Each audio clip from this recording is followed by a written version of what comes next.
विराजमानाः अन्ये मान्याः विद्वांसः मञ्चं विराजमानाः अस्माकं विश्वविद्यालयस्य सम्मान्याः यशस्विनः कुलपतयः आचार्याः श्रीनिवासवरखडी महोदयाः संस्कृतभारत्याः अखिलभारतीयसङ्गठनमन्त्रिणः आचार्याः दिनेश कामतवर्याः देशस्य विभिन्नानां प्रतिष्ठितविश्वविद्यालयानां कुलपतयः पूर्वकुलपतयः आचार्याः अन्ये च आमन्त्रिताः नेपालप्रदेशस्य विद्वांसः कार्यक्रमस्य आधारभूताः काशीनाथ नेपाली महोदयश्च राष्ट्रियशिक्षानीतेः क्रियान्वयनं नेपाले क्रियान्वयनस्य प्रभावश्च अत्र केचन बिन्दवः विचारणीयाः सन्ति। प्रथमं भारते क्रियान्वितस्य राष्ट्रियशिक्षानीतिदृष्ट्या वा शिक्षानीतिदृष्ट्या अस्माभिः यत्किमपि आचरितं तस्य क्रियान्वयने क्लेशः, क्रियान्वयनस्य फलं, तस्य फलस्य नेपाले प्रभावः। राष्ट्रियशिक्षानीतौ ये केचन मुख्यबिन्दवः सन्ति तत्र सर्वप्रमुखः छात्रकेन्द्रिक शिक्षा प्रणाली स्टूडेंट सेंटर्ड एजुकेशन पॉलिसी इति सर्वप्रमुखः बिन्दुः वर्तते कि छात्रः किम् इच्छति, छात्रस्य किं प्रयोजनं वर्तते, तत् स्वातन्त्र्यं राष्ट्रियशिक्षानीतौ अस्ति। ततः द्वितीयः बिन्दुः विषयचयनस्य स्वातन्त्र्यं, तत्र च सिंगल डिसिप्लिन, इंटरडिसिप्लिन, मल्टीडिसिप्लिन इति त्रिधा छात्राणां स्वातन्त्र्यम् अस्ति। एककालावच्छेदेन केवलम् एकस्मिन्नेव विश्वविद्यालये अध्ययनं कर्तव्यम् इति यद् रिजिड्नेस् बाउण्ड्री आसीत् तदपि अपाकृतम्। कदाचित् एकस्मिन् पाठ्यक्रमे कश्चित् छात्रः प्रवेशं स्वीकृतवान् तर्हि यदि चेत् तस्य पाठ्यक्रमस्य परिपूर्तिं सः न करोति येन केनापि कारणेन तदानीं तस्य श्रमः व्यर्थः इति यः सिद्धान्तः आसीत् तस्य सिद्धान्तस्य अपाकरणं। छात्राणां स्वातन्त्र्यं यत् छात्रः कस्मिंश्चिदपि पाठ्यक्रमे प्रविशेत् येन केनापि कारणेन यदि चेत् तत्र सम्पूर्तिः न भवितुमर्हति तर्हि परित्यज्य अन्यस्मिन् कर्मणि ते गच्छेयुः, पुनः आगत्य तस्मिन् पाठ्यक्रमे प्रवेशं स्वीकुर्युः इत्यपि स्वातन्त्र्यं राष्ट्रियशिक्षानीतौ अस्माकं सर्वकारः दत्तवान्। अपि च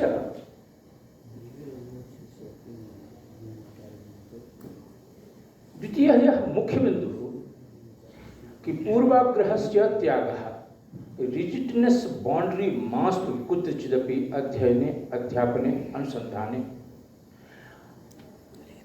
अस्माकं यः पूर्वाग्रहः भवति स्म स पूर्वाग्रहः कुत्रचिदपि मास्तु।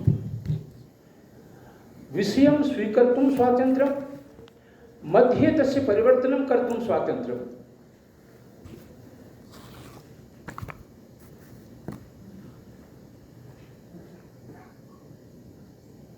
इतोपि अग्रे यदा वयं गच्छामः तदानीं एकस्मात् विश्वविद्यालयात् अन्यस्मिन् विश्वविद्यालयं गत्वा तत्र अध्ययनमपि एकस्मिन्नेव पाठ्यक्रमे अस्माभिः कर्तुं शक्यते इति स्वातन्त्र्यमपि राष्ट्रियशिक्षानीतौ वर्तते।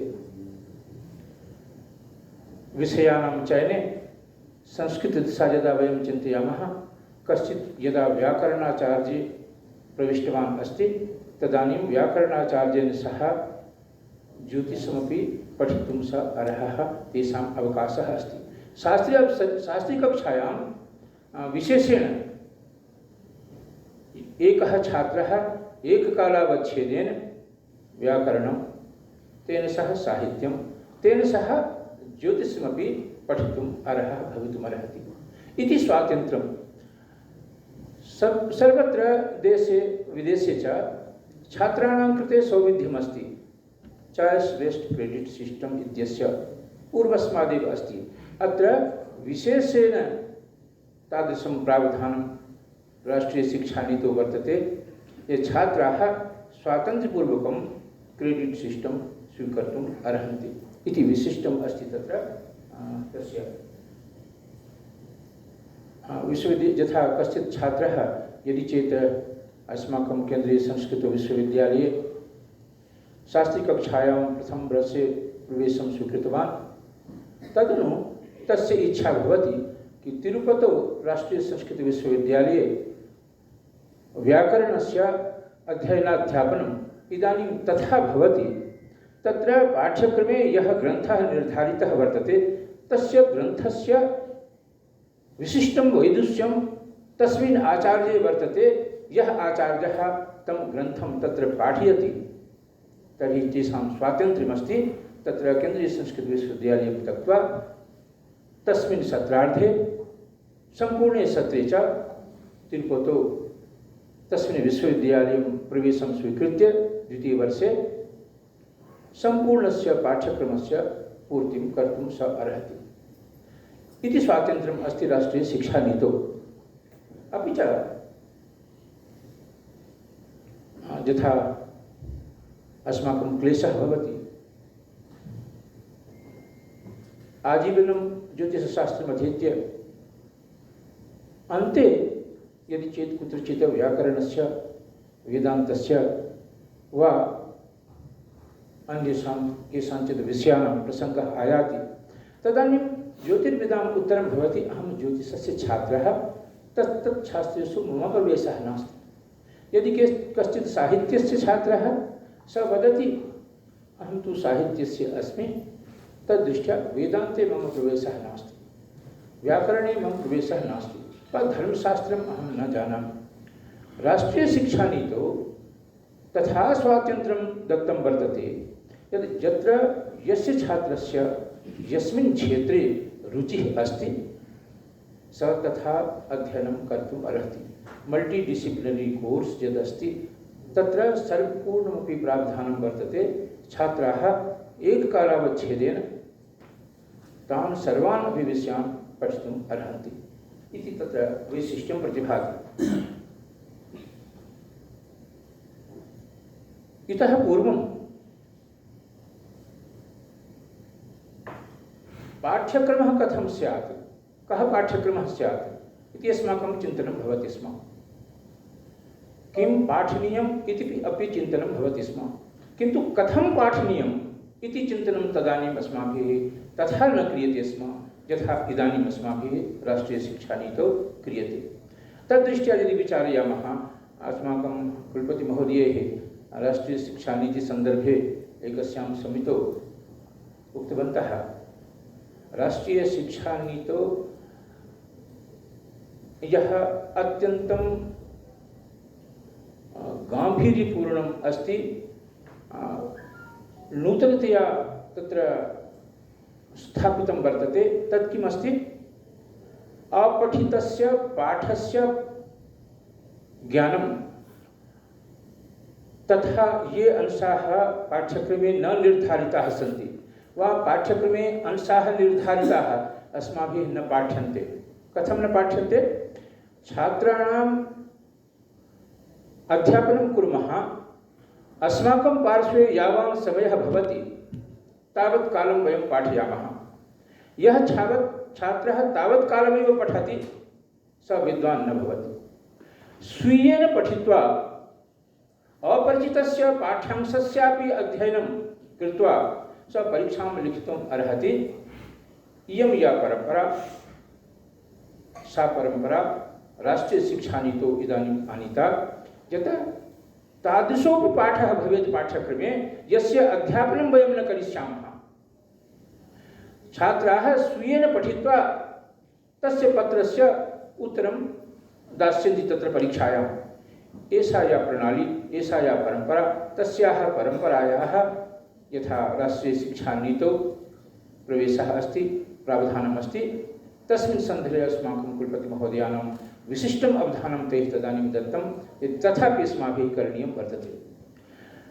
इतः पूर्वं शास्त्राणि अस्माभिः पाठ्यन्ते स्म, तत्र skill development, value added course, तत्रापि वैल्यू एडेड् कोर्स् मध्ये अस्माकं लक्ष्यं किमस्ति राष्ट्रियशिक्षानीतौ? एकस्य समुत्कृष्टस्य नागरिकस्य निर्माणं, समुत्कृष्टस्य विदुषः केवलं निर्माणं न, अपि तु राष्ट्रस्य समुत्कृष्टस्य नागरिकस्यापि निर्माणं भवतु इति अस्माकं राष्ट्रियशिक्षानीतौ लक्ष्यमस्ति। तद्दृष्ट्या वैल्यू एडेड् कोर्स्, नैतिकमूल्याधारिता शिक्षा यदि अस्माभिः न दीयते तदानीम् अस्माभिः साफल्यं न प्राप्तुं शक्यते। नेपाल दृष्ट्या नेपाले तस्य क्रियान्वयनस्य कः प्रभावः? अस्माकं लक्ष्यम् एकं, भारतस्य यत् लक्ष्यं नेपालस्यापि तदेव लक्ष्यं। भारतस्य या संस्कृतिः नेपालस्यापि सा एव संस्कृतिः। भारतस्य यः संस्कारः नेपालेपि तथा एव संस्कारः। अस्माकं वेदाः नेपालराष्ट्रेपि ते एव वेदाः। अस्माकं कर्मकाण्डं नेपाली तदेव कर्मकाण्डम्। अस्माकं स्मृतयः नेपालेपि तथैव, अस्माकम् उपनिषदः नेपालेपि तथैव। दशमहाविद्यायाः या परम्परा भारते सा एव परम्परा नेपाले। तर्हि यदि चेत् एतत् सर्वमपि समं, तर्हि राष्ट्रियशिक्षानीतेः क्रियान्वयनेन भारतस्य यथा लाभः तथैव नेपालस्यापि लाभः भवितुमर्हति। नेपाले यथा इतः पूर्वम् आगमनात् पूर्वम् अहं सर्वेक्षणं कृतवान् यत् नेपाले कुत्रचिदपि शिक्षानीतिदृष्ट्या इदानीं चर्चा जायमाना अस्ति वा? कस्मिंश्चिदपि विश्वविद्यालये चाइस् बेस्ड् क्रेडिट् सिस्टम् किञ्च राष्ट्रियशिक्षानीति इति दृष्ट्या किमपि चलति वा? कुत्रचित् एकस्मिन् विश्वविद्यालये चर्चा इदानीं प्रारब्धा अस्ति, प्रायः लुम्बिनी मध्ये। अन्यत्र कुत्रचिदपि तथा परिष्कारस्य इदानीं चर्चापि नास्ति। अहं चिन्तयामि अवसरः अस्ति नेपालस्य संस्कृतविश्वविद्यालयः सर्वतोभावेन अग्रे आगच्छेत्। तत्र शिक्षानीतौ यथा परिष्कारः इदानीम् अपेक्षितः तद्दृष्ट्या वयं साहाय्यम् आचरिष्यामः। नेपालस्य संस्कृतविश्वविद्यालयस्य पाठ्यक्रमे यथा भारते परिष्कारः जातः तथैव नेपालेपि सः परिष्कारः आगच्छतु। तेन समुन्नतस्य राष्ट्रस्य एकस्य उत्कृष्टस्य नागरिकस्य निर्माणं भवेत्। अस्मदीया या संस्कृतिः अस्ति तस्याः संस्कृतेः संरक्षणं भवेत्। तदर्थं ये केचन उपायाः अस्माभिः कर्तव्याः ते सर्वे उपायाः अस्माकं ये कुलपतयः सन्ति ते उपायान् करिष्यन्ति इति प्रतिभाति। संस्कृतभाषादृष्ट्या असंस्कृतिदृष्ट्या अस्माकं यत् चिन्तनं वर्तते ततः बहु उपरि अस्माकं कुलपतिमहोदयानां दूरदृष्टिः भवति। भारतेपि विभिन्नेषु विश्वविद्यालयेषु अस्माकं विश्वविद्यालयः अग्रणी अस्ति राष्ट्रियशिक्षानीतेः क्रियान्वयने। अस्माकं ये केन्द्रीयसंस्कृतविश्वविद्यालयाः त्रयः सन्ति तत्र सर्वत्र प्रायः क्रियान्वयनं जातमस्ति। तस्य फलमपि इदानीम् अस्माकम् अध्यक्षवर्याः सन्ति मुरलीमनोहरपाठकमहोदयाः, तेषां विश्वविद्यालये तिरुपतावपि राष्ट्रियशिक्षानीतेः क्रियान्वयनं जातं। तस्य सम्यक् फलम् आगतम् इति वयम् अनुभवामः। बहुषु केन्द्रीयविश्वविद्यालयेष्वपि तत् इदानीं क्रियान्वयनं न जातमस्ति। नेपाले संस्कृतविश्वविद्यालयः झटित्येव अस्माकं यथा परिष्कारः वर्तते पाठ्यक्रमेषु, यथा स्वातन्त्र्यं छात्राणां वर्तते, यथा अध्ययनस्य स्वातन्त्र्यं वर्तते, अनुसन्धानस्य पॉलिसी अस्ति, स्वातन्त्र्यमस्ति, तथा अत्र नेपालीपि भवतु इति मम मतम् अस्ति।